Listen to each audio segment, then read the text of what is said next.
बिस्मिल्लाहिर्रहमानिर्रहीम। अस्सलाम वालेकुम। आज मैं आपको इस वीडियो में बताने जा रहा हूँ भूल जाने का इलाज। भूल जाना, अक्सर लोग कुछ बातें भूल जाते हैं। सुबह कुछ सोचा होता है, कुछ टाइम बाद जब वो उस बात को याद करते हैं तो उनको याद नहीं रहती। तो ये है भूल जाने का इलाज। शेख अल इस्लाम इब्ने तीमिया ने फरमाया कि अगर कुरान और हदीस का मफ़हूम हल ना होता हो तो 41 बार ये दुआ रोज़ाना पढ़ें, इंशाअल्लाह मसला हल हो जाएगा।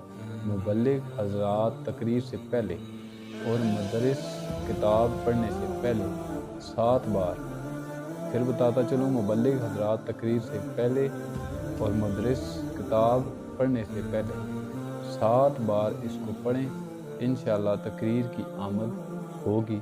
और इसका विर्द ये है, वो जो आयत है भूल जाने के लिए आपने पढ़नी है कि आप जब कोई बात जो है वो भूल जाएं तो उसके बदले में आप वो आयत या वो दुआ जो है आप समझ लें जिसको, वो आप पढ़ेंगे तो आपको इंशाअल्लाह वो बात याद आ जाएगी।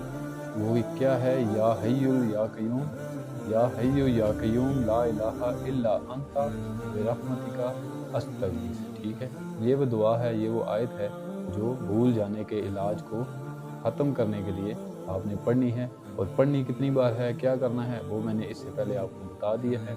तो अभी तक के लिए इजाज़त चाहता हूँ। बहुत शुक्रिया, जज़ाकल्लाह, अल्लाह हाफ़िज़।